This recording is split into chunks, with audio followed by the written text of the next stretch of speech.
అందరికీ నమస్తే అండి. ప్రతి చిన్న విషయానికి పెద్ద పెద్ద విశ్లేషణ చేసే మా మేధావులు. వీళ్ళని మేధావులు అని ఎందుకంటున్నానంటే, చంద్రబాబు నాయుడు గారి పైన ఏదైనా చిన్న ఎలిగేషన్ వచ్చినా, లేదంటే చిన్న వార్త వచ్చినా సరే, ఈ మేధావులందరూ తయారైపోతారు. వీళ్ళ టీవీ డిబేట్‌లో కూర్చొని, లేదంటే వాళ్ళ సొంత యూట్యూబ్ ఛానెల్స్‌లో కూర్చొని పెద్ద పెద్ద డిబేట్‌లన్నమాట. వాళ్ళంత అపర మేధావితనం ఇంకెవరికీ లేదనుకుంటారో, ఏమనుకుంటారో తెలీదు గానీ, పెద్ద పెద్ద విశ్లేషణ చేస్తారు. మరి వాళ్ళు ఈళ్ళంతా ఏమైపోయారో అర్థం కావట్లా.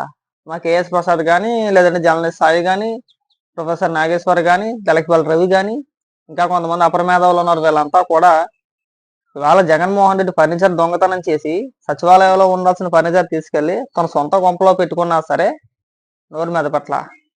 500 కోట్ల రూపాయలతో రుషికొండ మీద ఇల్లు కట్టుకున్నాడు. ప్రజా సొమ్ము వృధా చేశాడు. దాని గురించి కూడా ఒక్కడంటే ఒక్కడు.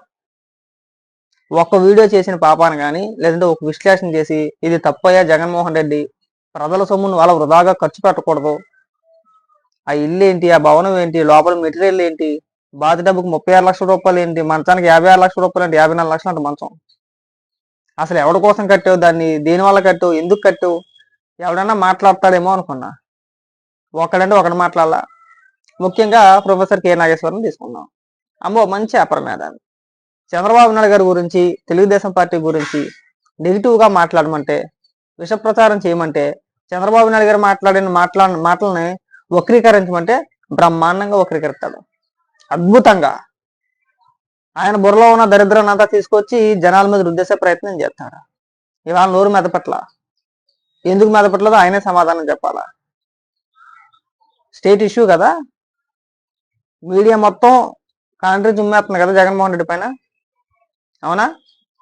రాష్ట్రం మొత్తం ఒక్కసారిగా చూస్తుంది కదా జగన్మోహన్ వైపు. అయ్యి బాబు ఎంత అవినీతి చేసాడా, ప్రజల సొమ్ము ఇంత నాశనం చేసాడా, ఇంత వృధా చేసాడా అని చెప్పేసి అని ఒక పక్క మీడియా మొత్తం కథనాల మీద కథనాలు రాస్తా ఉంటే, ఈ మేధావులు ఇంకా మేల్కోలేదో, ఇంకా నిద్రపోతున్నారో, లేదంటే చేయకూడదు అనుకున్నారో.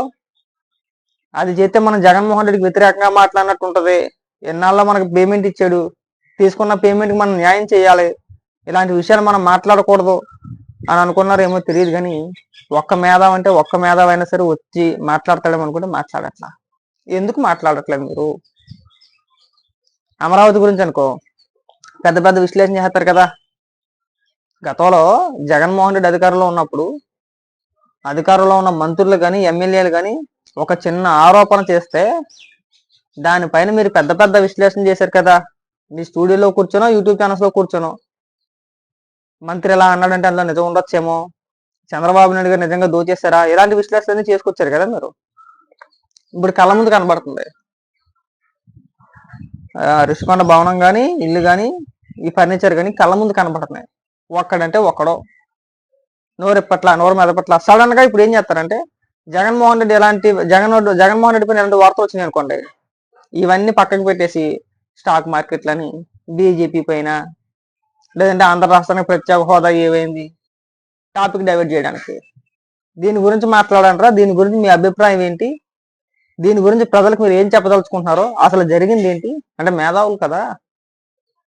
అంటే మేమైతే మేధావులేనా అంటాం, మీకు మీరుగా మేధావులుగా ప్రకటించుకున్నారు కదా, స్వయం ప్రకటిత మేధావులు. నేను గతంలో అనేక సార్లు చెప్పా, మళ్ళీ ఇప్పుడు చెప్తున్నా. ఈ మేధావుల వల్ల రాష్ట్రానికి కానీ, ప్రజలకు కానీ పావులబ్బల ఉపయోగం ఉండదు. కేవలం వాళ్ళ స్వలాభం కోసం మాత్రమే విశ్లేషణను ఇంకొకటనో చేసుకుంటూ బతికేస్తున్నారు, కానీ ఎవరికి ఉపయోగం ఉండదు. ఏ ఒక్క విశ్లేషకుడైనా సరే గత 5 ఏళ్ల కాలంలో జగన్మోహన్ రెడ్డి తీసుకున్న నిర్ణయాల పట్ల ఒక్క విశ్లేషణ చేశాడా? అదే నువ్వు తీసుకున్న నిర్ణయం తప్పు, ఉన్న రాజధాని నాశనం చేస్తున్నావు, 3 రాజధానులు అంటున్నావు, దేశంలో ఏ రాష్ట్రంలో అనుకోలేవు 3 రాజధానులు, నువ్వు కొత్తగా అంటున్నావు ఉన్న రాజధాని నాశనం చేస్తున్నావు అని ఒక్కడంటే ఒక్కడు మాట్లాడకపోగా జగన్మోహన్ రెడ్డికి వంత పాడుతూ అమరావతిలో అవినీతి జరిగింది, చంద్రబాబు నాయుడు గారు బినామీలు ఉన్నారు అక్కడ, కమ్మ సామాజిక వర్గం మొత్తం అక్కడే ఉంది, ఇలాంటి పకోడి విశ్లేషణ అంతా చేసుకొచ్చారు. ఇవాళ అడ్డంగా దొరికేసి క్లియర్ కళ్ళ ముందు కనబడుతున్నా సరే నోరు విప్పడానికి భయపడిపోతున్నారు. అంటే డబ్బులు ఆగిపోతాయనా, మీకు వచ్చే పేమెంట్ ఆగిపోతున్నానా? ముఖ్యంగా నాగేశ్వర్ రా, ఊరికే చిన్నదానికి పెద్దదానికి గొడవలు దించేసుకుని వచ్చి పెద్ద పెద్ద విశ్లేషణ చేస్తావు కదా. ఒకసారి వచ్చి నీ శైలిలో, అంటే నువ్వే విధంగా విశ్లేషణ చేస్తావో ఒక్కసారి ఆ ఫర్నిచర్ గురించి, అలాగే రుషికొండ ఇల్లు గురించి, ఈ రెండింటి గురించి విశ్లేషణ చేసి చెప్పు, ప్రజలకు వివరించే ప్రయత్నం చేయి. చెప్పడం కావాలంటే వైఎస్ఆర్సీపీ పార్టీ తరఫున జగన్మోహన్ రెడ్డి భుజాలను ఎత్తేసుకొని ఇల్లు కట్టుకుంటే తప్పే ఉంది. ప్రజల కోసం కట్టిందే కదా, ఇప్పుడు ప్రభుత్వాలు వాడుకోవచ్చు కదా, అందులో తప్పే ఉంది. ఇలాంటి పకోడీ విశ్లేషణ చేస్తారు కలతో వచ్చి కలతో చూడండి. నేను జనానంద్ గారు మా జర్నలిస్ట్ స్థాయి గురించి చెప్పవసరం లేదులే. ఏ ఎండగా గొడుగు ఎవరు అధికారంలో ఉంటే వాళ్ళకి వైద్యం చేస్తాడు. ప్లస్ ఇంకోటి ఏంటంటే తెలుగుదేశం పార్టీ పైన ప్రతి చిన్న విషయానికి స్పందించే నువ్వు వాళ్ళు జగన్మోహన్ రెడ్డి క్లియర్ గా దొరికేసినా కానీ ఒక మాట కూడా మాట్లాడట్లా. అంటే నువ్వు వార్తలు డైలీ చూస్తూ ఉంటావు కదా, వాట్సాప్ గ్రూప్ వచ్చేస్తా ఉంటావు కదా, నేను మాట్లాడడానికే నోరు పగిలిపోయిందా, నోరు పడిపోయిందా, మాట్లాడితే కాదా. ఇంకా తెలకపోయినరావు కేఎస్ ప్రసాద్ గురించి చెప్పవసరం లేదు, వైసీపీ కార్యకర్త కంటే ఘోరం. ఇంకా ఒకనందుకు లెక్కేసుకుంటే వైఎస్ఆర్సీపీ పార్టీ కార్యకర్తలను ఏమనిపిస్తుంది కేఎస్ ప్రసాద్ కంటే. మీ మేధావతనం తాగలట, ప్రతి ఒక్కడు మేధావే. అవసరమైన విషయాలపైన స్పందించరు, అనవసరమైన విషయాలపైన స్పందించి పెద్ద రద్దాంతం చేసే ప్రయత్నం చేస్తారు. కోడిగుడ్డు మీద ఈగలు పీకే ప్రయత్నాలు. కావాలో చూడండి, జగన్మోహన్ రెడ్డి స్పందించాలి. అసలు వీళ్ళు ఎలాగా మాట్లాడరు కానీ జగన్మోహన్ రెడ్డి అయినా సరే బయటకు వచ్చి నా పైన ఇలాంటి ఆరోపణలు చేస్తున్నారు, అది తప్పనో ఒప్పనో లేదంటే ఒప్పుకోవాలనో ఏదోటి మాట్లాడాలి కదా, మాట్లాడటం. మళ్ళీ వీళ్ళందరూ పాఠాలు చెప్పుకోలే. అది ఎవడో అంటాడో డబ్బులు ఇచ్చేస్తానన్నా కారుమూరి వెంకటరెడ్డి, మేము డబ్బులు ఇచ్చేస్తానన్నాం కదా, ఎవడికి డబ్బులు ఇచ్చేస్తావురా, నువ్వు దేనికి డబ్బులు ఇచ్చేసేది, నేను తీసుకెళ్ళి ఎవడ పెట్టుకోమన్నాడు కొంపలోని, మళ్ళీ తిరిగి డబ్బులు దేనికి ఇవ్వాలా, దాని వాల్యూ ఎంతో చెప్పండి, మేము డబ్బులు ఇచ్చేస్తాము, మేము ప్రభుత్వానికి లేఖలు రాసాము, అధికారులు స్పందించలేదు, నువ్వు ఫర్నిచర్లు తీసుకెళ్ళి నీ కొంపలో పెట్టుకోవడమే తప్పు, అతిపెద్ద నేరం అది.